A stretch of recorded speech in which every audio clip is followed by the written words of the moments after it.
Padre eterno, muchas gracias por tus bondades, gracias por tu misericordia, gracias por tu amor. Gracias, Señor, porque nos permites estar en este lugar, Señor, para adorarte.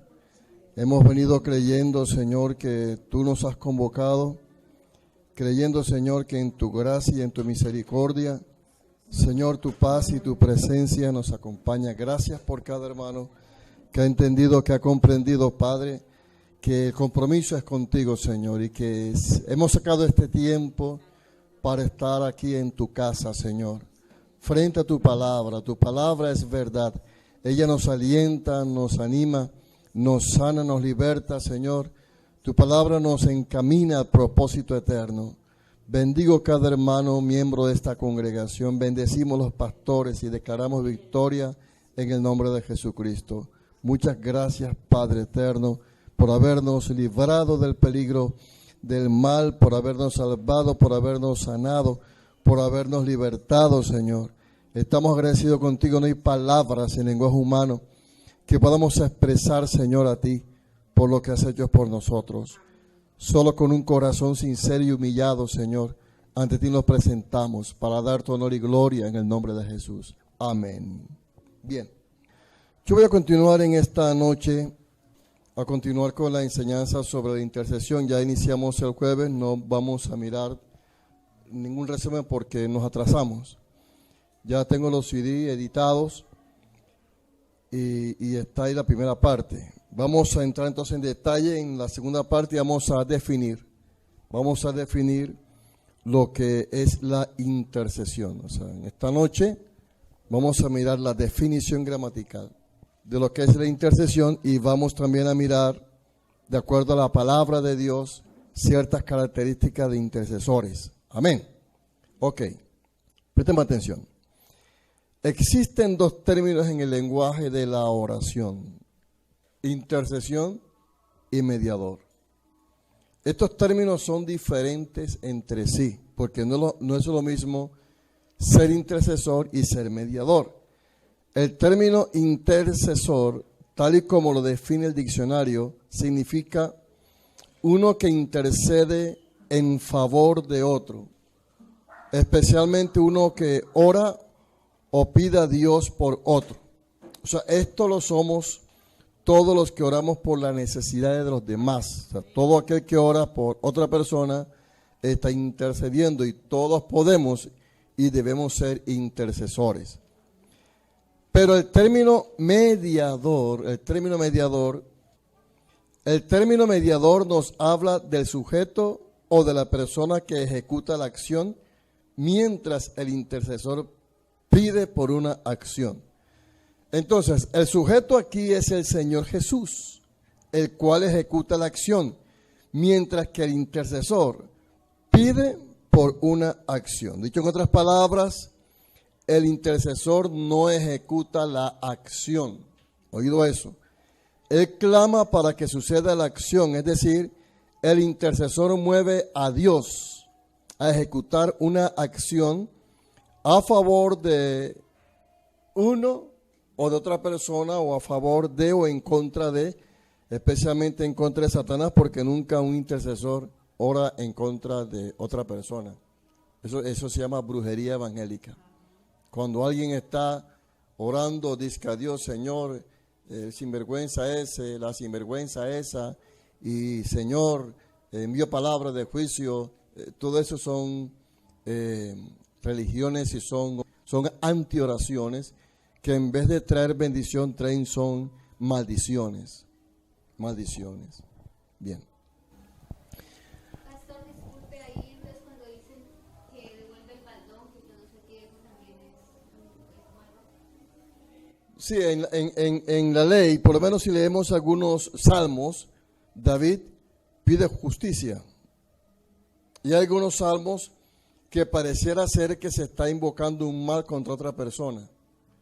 Pero en la gracia, Dios nos manda a nosotros a bendecir. Por eso Jesús dice: si alguien te dio la mejilla derecha, ponga la izquierda. Que tu mano derecha no sepa lo que hizo la izquierda o lo que da la izquierda. Porque la gracia es diferente. Somos llamados a bendecir, no a maldecir. Claro que si hay alguien que se está oponiendo en contra de nosotros, nosotros no oramos en contra de esa persona, la bendecimos, que es completamente diferente. Y atamos los demonios y reprendemos los demonios que están influenciando a esa persona para hacernos daño, que es completamente diferente. ¿De acuerdo? ¿Alguna pregunta más? ¿Está claro? Nosotros sabemos que nuestra lucha no es contra sangre y carne. No es contra personas, sino contra Satanás que está influenciando a esa persona. Usted tiene que bendecir a esa persona para que se convierta y se arrepienta y reprender al demonio que le está usando a ella. Pero no podemos decir, brujas inmundas, te atamos en el no, porque nosotros no atamos personas, atamos demonios. ¿De acuerdo? Si alguien ata a una persona, ya hace brujería. Bien. Seguimos adelante. Ok. El primer significado de mediador, tal y como lo define el diccionario, es el siguiente. Uno que se ocupa en resolver o reconciliar las diferencias al trabajar en todas partes en conflicto. Repito esta definición. El mediador es uno que se ocupa en resolver o reconciliar las diferencias al trabajar con todas las partes en conflicto. Esto habla de un abogado, ¿cierto? Las partes en conflicto en este caso son, por supuesto, Dios y la humanidad.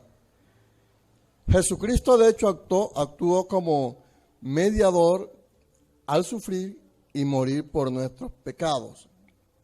En Hebreos capítulo 9, no lo vamos a leer ahora, pero ahí nos habla Hebreos de la función de Jesucristo como un mediador o como sumo sacerdote en el nuevo pacto.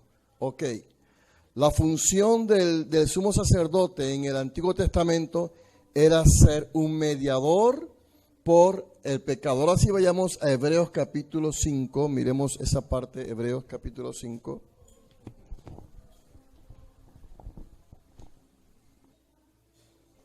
Hebreos capítulo 5, verso 1 dice, porque todo sumo sacerdote tomado de entre los hombres es constituido a favor de los hombres en lo que a Dios se refiere, para que presente ofrendas y sacrificios por los pecados, para que se muestre paciente con los ignorantes y extraviados, puesto que él también está rodeado de debilidad, y por causa de ella debe ofrecer por los pecados, tanto por los suyos propios, como también para el pueblo. Es decir, el sacerdote en el Antiguo Testamento, ¿qué hizo Dios? Dios lo llamó dentro del pueblo. ¿Por qué Dios no puso como sacerdote un ángel? Porque un ángel no tiene cuerpo, no nos puede entender en nuestras debilidades. Entonces, Él llamó a un hombre hecho del mismo material del pueblo para que nos pudiera entender. Entonces, Dios lo llamó, dice, a favor de los hombres en lo que a Dios se refiere. Es decir, que el sacerdote ministraba a Dios y ministraba al pueblo. Tomaba las cargas del pueblo y se las llevaba a Dios. Este era el oficio del sacerdote. Pero es interesante cuando Hebreos dice claramente la función de él. Dice en el verso 1, es constituido a favor de los hombres. O sea, un sacerdote siempre está a favor, no está en contra. Para confirmar aún más que nosotros no estamos en contra de las personas. El ministro de Dios, el pastor acá, Isaac, y la esposa, la pastora Isabel, no está en contra de nadie. Yo como pastor no estoy en contra de nadie. Usted como cristiano de la fe no está en contra de nadie. Está a favor. Si es intercesor, usted está a favor de la gente. En lo que a Dios se refiere, dice la palabra del Señor, para que presente ofrendas y sacrificios por los pecados. Es decir, que un intercesor siempre tiene algo que ofrecer. Siempre tiene algo que ofrecer. Número 2, verso 2, para que se muestre paciente con los ignorantes y extraviados, puesto que él también está rodeado de debilidad. Amados, la ignorancia no se extravía. La ignorancia bíblica no se extravía a nosotros. Pero dice que el sacerdote está capacitado para ser paciente con los brutos espirituales, en otras palabras, con los que se extravían, con los que ignoran las escrituras. Porque yo como pastor no puedo pelar cable y delante de un hermano o hermana, pero es que tú no entiendes, cabezona. No. Si no entiende, uno tiene que ser todo pasivo, como un padre, explicarle. Es decir, hay muchas maneras de enseñar y tener paciencia sobre todas las cosas. Sigue diciendo el verso 3 que el sacerdote, como está rodeado de debilidad, entonces por causa de su debilidad debe ofrecer por los pecados suyos y por los pecados del pueblo. Es decir, que un sacerdote primeramente se presenta delante de Dios a sí mismo, se purifica. Porque yo jamás voy a interceder por alguien si estoy cargado de pecado. ¿Cómo yo puedo darle solución a una persona en su problema si yo estoy cargado de problemas? Yo no puedo. Digo, no, vete donde alguien que no tenga problemas, porque yo no puedo con los míos, mucho menos con los tuyos. Entonces en lo espiritual es igual. Amén. Por eso es que no todo el mundo puede servir de intercesor en una iglesia. Ok. 1 Timoteo capítulo 2, versos 5 al 6. Entonces les decía que la función del sumo sacerdote en Israel era mediar por el pecado de los israelitas ante Dios. Y el Señor Jesús está ahora mismo, en la gracia, mediando entre los pecados nuestros y el Padre Celestial. Es por eso que Jesús es el único mediador, ya que es el único que puede entrar, Jesús es el único que puede entrar en la presencia del Padre con la sangre de su sacrificio expiatorio. Es decir que Jesús, cuando llega al Padre, Él, si va a interceder por alguien, o el Padre quiere enviar juicio a la tierra, o el Padre decidió cortar a alguien, entonces si Jesús encuentra que hay una iglesia o alguien orando por esa persona, por la ciudad, Jesús va delante del Padre, Padre, detén el juicio, y le muestra las marcas de los clavos. Hay algún lugar en el cielo donde la sangre de Jesucristo está. Y cada vez que el Padre mira la sangre, el Padre clama su ira. Interesante esta parte. 1 Timoteo capítulo 2, versos 5 al 6. Dice, porque hay un solo Dios y un solo mediador entre Dios y los hombres, Jesucristo hombre, el cual se dio a sí mismo en rescate por todos, de lo cual se dio testimonio a su debido tiempo. Un solo mediador. Capítulo 2, versos 5 al 6. De esta manera, ¿qué encontramos? Encontramos que la intercesión tiene que ver con el hecho de que alguien, la intercesión tiene que ver con el hecho de que alguien está abogando por otra persona, de que alguien se está poniendo delante de una persona para protegerla o defenderla de un enemigo, o simplemente para solicitarle a alguien que beneficie a su protegido o protegida. Entonces, un intercesor, amados, es un abogado a favor de alguien.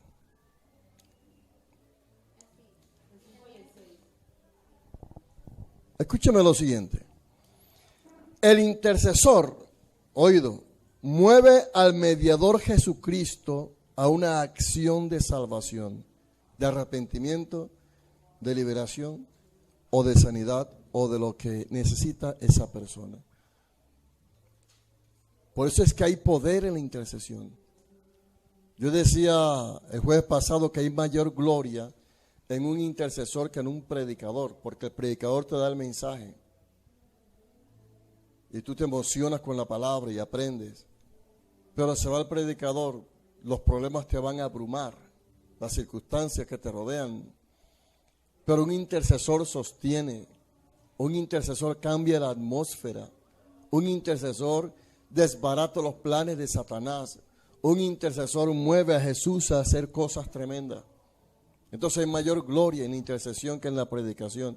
Mucha gente desea servir a Cristo, pero predicar y cantar, pero son muy poquitos en verdad los que han entendido la responsabilidad de la intercesión. ¿Están aquí? Ok. Con este pensamiento sobre lo que es el intercesor y el mediador, te dije que son dos cosas diferentes. ¿Ok? Podemos decir entonces que el plan de Dios, de acuerdo a lo que leemos en la Biblia, es la salvación de la gente, el bienestar integral de las personas, y que en el cielo está a la diestra del Padre Celestial, el mediador Jesucristo, pero que también Satanás, oído, está interesado en mantener esclavizada a la humanidad, no solo en la práctica de pecados, sino en la práctica de religiones huecas, vacías de Dios y sin propósitos que la encaminen a un verdadero arrepentimiento. Interesante. Pero que también existen intercesores de Dios que Dios quiere escuchar a favor de la gente para salvación y arrepentimiento. Dios quiere escuchar intercesores. Hay 3 personas involucradas en intercesión. 3 clases de personas. Número 1, el intercesor. O sea, usted y yo. Número 2, el mediador Jesucristo, que es el que ejecuta la acción o la petición. Y el interruptor o Satanás. Y en medio de estos 3 está o no está la persona, países, ciudades, la iglesia o planes de Dios para ejecutar en la tierra. Es decir, que el intercesor se va a enfrentar primeramente, por decirlo de alguna manera, a Satanás para estorbarle, para que él no dañe a la gente. Pero si usted está orando por alguien, usted tiene que saber que esa persona o esa nación, la iglesia o la ciudad, va a estar entre Jesús, Satanás y el intercesor. O sea que el blanco de Satanás para atacar es el intercesor. Por eso es que los intercesores son muy perseguidos, son muy tocados o son muy atacados. Es el término correcto, son muy atacados por los demonios, por enfermedades, por circunstancias. Pero si un intercesor está íntegro delante de la presencia del Señor, nada le puede hacer daño. Nada, absolutamente nada. Es tan importante la intercesión que hacemos, ya que por medio de ella podemos traer, oído, los planes de Dios a la tierra. Podemos resguardar ciudades, resguardar naciones, pero sobre todo podemos traer personas a la salvación.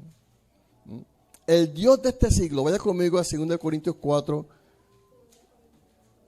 1 al 6. El Dios de este siglo cegó el entendimiento a la gente. Por eso se hace necesaria la intercesión como una manera de traer salvación y liberación a esa gente del príncipe de este mundo. Satanás no los deja ver. La palabra cegar significa que lo embota, lo oscurece, le entorpece la mente de la persona para que la persona no crea. Vamos a leer en 2 Corintios capítulo 4, verso 1 al 6, lo que nos quiere decir el Espíritu Santo en cuanto a esto. 2 Corintios capítulo 4, verso 1 al verso 6. Por lo cual, teniendo nosotros este ministerio según la misericordia que hemos recibido, no desmayamos. Antes bien, renunciamos a lo oculto y vergonzoso, no andando con astucia, ni adulterando la palabra de Dios, sino por la manifestación de la verdad, recomendándonos a toda conciencia humana delante de Dios. Pero si nuestro evangelio está aún encubierto, entre los que se pierden está encubierto. Oído, verso 4. En los cuales el Dios de este siglo cegó el entendimiento de los incrédulos, para que no les resplandezca la luz del evangelio de la gloria de Cristo, el cual es la imagen de Dios. Porque no nos predicamos a nosotros mismos, sino a Jesucristo como Señor, y a nosotros como vuestros siervos por amor de Jesús. Te voy a repetir el verso 5 porque está muy interesante. Porque no nos predicamos, oído, a nosotros mismos, a quien predicamos, sino a Jesucristo como Señor, y a nosotros como vuestros siervos por amor de Jesús.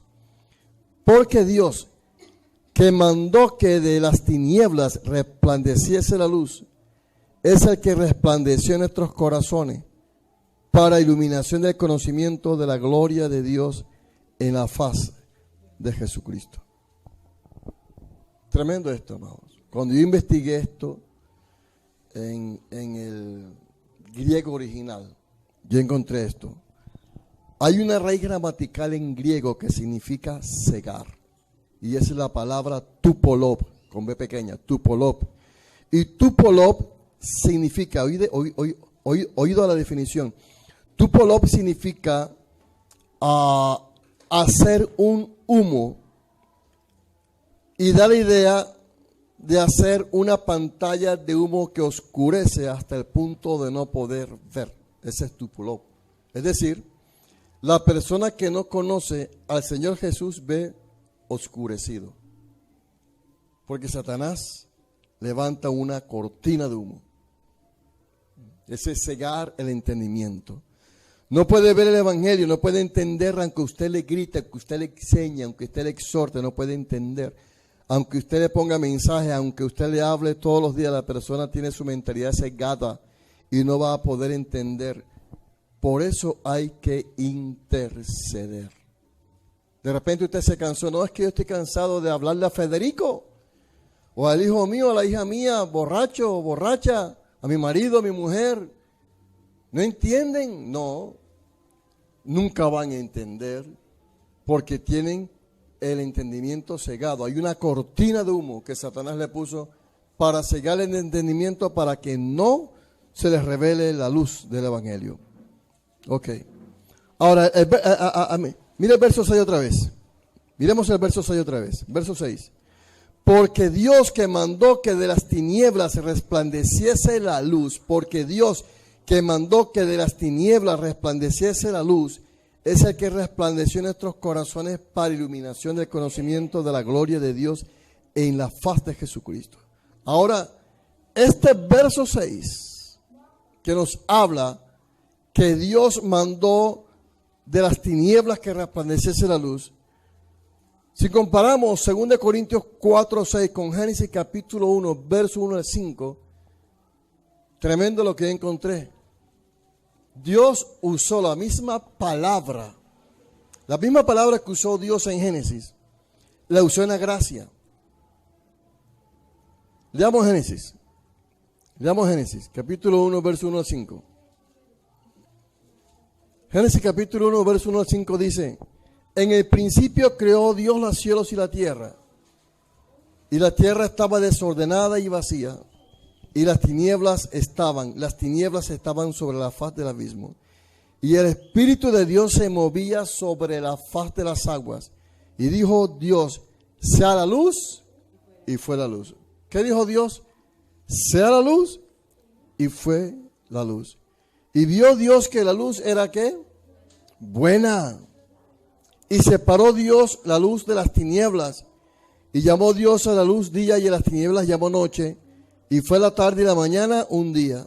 Entonces encontramos que esa palabra, sea la luz, oído, fue lo que encontré, que Dios dijo en el momento en que estaba ordenando la primera creación, es la misma que Dios da ahora en la gracia, para que resplandezca a la gente la luz del evangelio.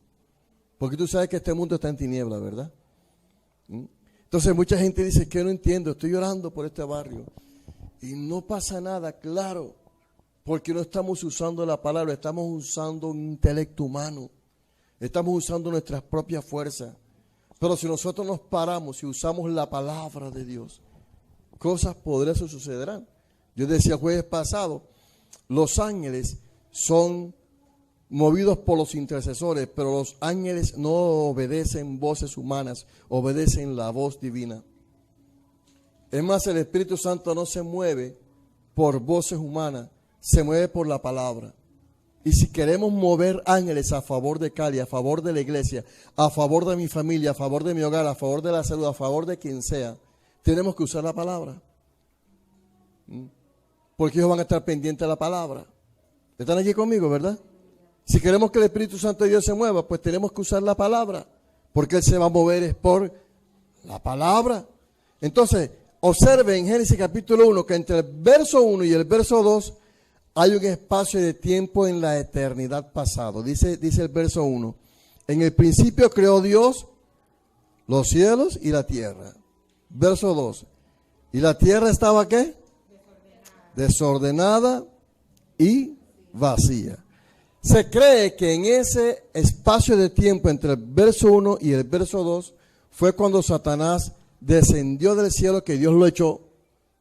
Entonces él en su rebelión desordenó la primera creación de Dios, porque se estima que antes de Adán hubo una primera creación, que fue la que Satanás desordenó. No es el tema, pero bueno, lo traigo a colación para hacer entender. Entonces, Satanás desordenó la primera creación. Acuérdense que Dios hace todas las cosas perfectas. Dios no hace las cosas a medias, ni las hace dañadas para después arreglarlas. No, Dios hace las cosas perfectas. Quien daña es Satanás, quien daña es el hombre, quien daña es el pecado. Entonces la fórmula del diablo sigue siendo la misma: desorden, vacío y tiniebla. ¿Cierto? La tierra estaba como desordenada, vacía y en tiniebla. Entonces la fórmula del diablo es DVT. Y él usa la misma táctica en estos tiempos. Primero desordena, luego vacía y luego llena de tinieblas. O sea, él no puede desordenar a nadie si primero no vacía a alguien. Y no puede llenar a alguien de tinieblas si primero no lo vacía. Él sabe eso. Por eso es que muchos en las iglesias, hablando un poquito entre nosotros acá, usted encuentra que hay hermanos que en un tiempo estaban llenos del Espíritu Santo, pero ahora lo encuentra tan vacío y desordenado. ¿Qué pasó? Satanás los visitó, los desordenó, los vació para llenarlos de tinieblas. ¿Cuánta gente en Cali no está apartado del Señor, lleno de tinieblas? Porque no comprendieron que debían pararse en la brecha y que no debieron descuidarse. Uno debe estar alerta en estos últimos tiempos, porque si estamos llenos, el diablo te quiere vaciar, pero para vaciarte primero te desordena, te vacía para luego llenarte de tinieblas. Entonces el intercesor debe usar la palabra de Dios en la intercesión. Si estamos orando porque venga la luz del Evangelio a una ciudad, a la iglesia, a la familia, debemos usar la misma palabra: sea la luz, la que usó Dios, sea la luz. Cuando nosotros intercedemos por el perdido, ya solo la palabra de Dios es lo que puede crear vida y luz al que está desordenado, al que está vacío y al que está lleno de tinieblas. Amén, amados. Bien. La Biblia Peshitta, yo tuve esa Biblia y es tremenda Biblia. Está muy apegada al original hebreo, arameo y griego en que se escribió los tres idiomas de la Biblia. En el verso 1 de Génesis 1 dice: en el principio creó Dios los cielos y la tierra. Verso 2: y la tierra era caos y vacuidad, y había tinieblas sobre la superficie del abismo profundo, y el Espíritu de Dios incubaba sobre la superficie de las aguas. Entonces Dios dijo: sea la luz, y fue la luz. La versión Peshitta, yo la usé, no la tengo porque se me extravió, pero es una versión muy apegada al original hebreo, griego y arameo, que fueron los tres idiomas con que se escribió la Biblia en el idioma original. Es un poquito cara, pero vale la pena comprarla. Sí, la Biblia Peshitta se llama. Peshitta. S-H-I-T-A, Peshitta. Peshitta, vale pechones. Muchos pesos. Ok. Bien. Entonces, mire, la versión de la Biblia Peshitta usa unos términos. Dice que la tierra era caos y vacuidad. Caos es anarquía, desbarajuste, desorganización. Vacuidad es insipidez, algo simple, indiferencia, vacío. También Peshitta habla y dice que el Espíritu de Dios incubaba sobre la superficie de las aguas. Incubar es empollar, es calentar, es preparar para dar una nueva vida. Y el Espíritu de Dios siempre estuvo activo y siempre estará activo y pendiente a la actividad de Dios. O sea, desde la creación hasta estos tiempos y más adelante, el Espíritu Santo siempre va a estar activo y pendiente a la actividad de Dios. Amén, amados. Por eso tenemos que unirnos al Espíritu Santo en la intercesión, porque Él está interesado en crear cosas nuevas, ¿verdad? Ahora escúcheme. Algunos serán sanados por las oraciones, porque oramos por esa persona, y por la imposición de manos y por ungirlos con aceite. Pero algunos nunca serán sanados por ninguno de estos métodos, porque alguien tiene que hacer intercesión por ellos. Claro. Sí, hay gente por la cual uno va a orar para que sea sano y se encuentre uno con una oposición de incredulidad, porque hay demonios de incredulidad. Y la gente dice, no, sí, ore por mí. Pero uno nota, discierne que es incrédulo. Entonces esa gente no va a ser sanado sino por intercesión. Pero hay otros que sí reciben la oración, reciben al Señor y son sanados, ¿verdad? Por eso es que la intercesión es importante. Claro, una disposición de corazón.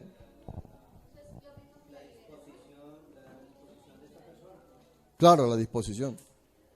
Entonces, ¿cómo tú haces que alguien escuche el mensaje? Porque también para la salvación es igual. Algunos van a ser salvos por la predicación del Evangelio. Pero otros, por mucho que tú le prediques, no van a ser salvos. Entonces tú tienes que interceder. Cuando tú sabes que hay alguien que necesita el favor de Dios, vas a predicar la palabra, o quieres orar por esa persona y encuentras resistencia, entonces vayamos primeramente a interceder. Yo le llamo a esto meter a la persona en remojo.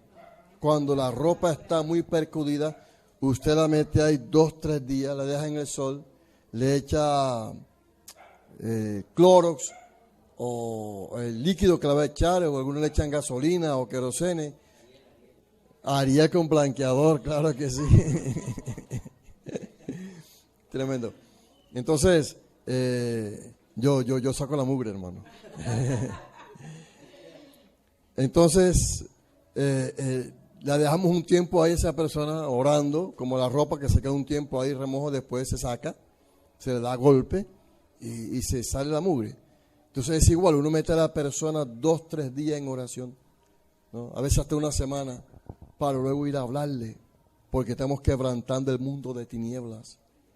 Estamos haciendo que Dios toque ese corazón para que cuando vayamos reciba la palabra.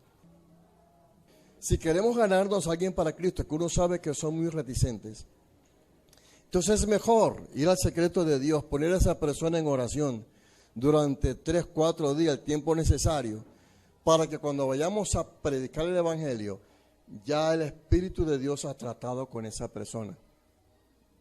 Y esa persona abre su corazón. ¿Por qué? Porque usted intercedió delante de Dios. Y el deseo de Dios es que esa persona sea salva. Pero si combinamos la oración con el Espíritu Santo y la palabra, el Espíritu Santo se va a mover a favor de esa persona para ser salva. Ok, bien. Ahora, la palabra intercesión es la traducción de varios vocablos griegos. Así, tanto el verbo hebreo paga, así como suena paga, como el griego entucano o entucano, quiere decir encontrarse con una persona, y su significado se deriva de buscar auxilio. Es decir, que la intercesión, mirando desde el punto de vista griego y hebreo, el idioma original con que se escribió la Biblia, significa encontrarse con una persona, y su significado se deriva de buscar auxilio. Entonces, la intercesión depende, número uno, de un sentido de solidaridad entre los hombres que induce a buscar el bien del otro. Número dos, la intercesión depende de la convicción de la convicción por parte del intercesor de que Dios puede salvar o bendecir a la persona necesitada por quien intercede. O sea, usted como intercesor tiene que estar convencido. Porque no puede orar en duda, Señor, ¿será que si le hablo entonces me va a rechazar? No. Usted tiene que estar convencido de que Dios puede salvar a esa persona, que Dios la puede sanar, que Dios la puede bendecir. Porque entonces, ¿para qué oramos? ¿Para qué predicamos? ¿Para qué estoy aquí enseñando? ¿Para perder el tiempo? No. Porque yo creo en un efecto de la palabra. Amén, amados. Gloria a Dios. Bien. Mirando secularmente lo que es la intercesión. El diccionario define la intercesión como la acción y efecto de interceder. E interceder significa rogar o mediar por una persona. Entonces, la intercesión es una acción, oído, que causa un efecto de mediar a favor de alguien. Nunca se le olvide que un intercesor siempre va a causar efecto. Amén. Ok. ¿Qué hace el mediador? El mediador, el diccionario lo define como uno que se ocupa de resolver o reconciliar las diferencias al trabajar con todas las partes en conflicto. Yo le dije anteriormente que las partes de conflicto aquí son Dios y la humanidad. Jesucristo es el mediador. Nosotros somos los que estamos usando la intercesión, la palabra para reconciliar el mundo con Dios. Ok. Damos gloria al nombre del Señor Jesucristo. Quiero terminar esta parte. Son las 8:30, ¿cierto? Regálame 15 minutos. Ok. La intercesión en su conjunto es una sola. Oído esto, présteme atención. La intercesión en su conjunto es una sola, pero hay tres aspectos importantes en la intercesión que yo encontré en la palabra. El Espíritu Santo me reveló esas tres cosas. Pueden haber más, pero yo comprendí tres, los cuales son intercesión por salvación y liberación, intercesión profética y la intercesión de realeza. Y a su vez, de estos tres aspectos de intercesión se muestran cosas importantes que vamos a ver el día de mañana domingo. Amén. Mañana vamos a ver la intercesión por salvación y liberación. Vamos a ver la intercesión profética, si nos da tiempo, y la intercesión de realeza. Porque hay tres aspectos en la intercesión. La intercesión de realeza. Son tres aspectos que el Espíritu Santo me reveló en cuanto a la intercesión. Número 1, intercesión por salvación y liberación. Número 2, intercesión profética. Y número 3, la intercesión de realeza. Son tres aspectos que yo encontré de la intercesión, ¿no? Ahí miraremos el ejemplo de Moisés, el ejemplo de Abraham, el ejemplo de Daniel, el ejemplo de Jesús, el ejemplo de Pablo, y así sucesivamente, amado, hasta completar esta serie de enseñanzas. El pastor viene el día martes, según me dijo. Entonces yo tengo el día de mañana y posiblemente, si me permite, tendré el martes para medio concluir, porque este es un tema muy extenso, mucha tela que cortar, o si no, será en otra oportunidad. Sí, porque yo tengo que subir a Bogotá. Tengo que subir a Bogotá, cumplir un compromiso y de allá pues regresaré si Dios me permite. Bien, vamos a estar de pie, amados. Vamos a dar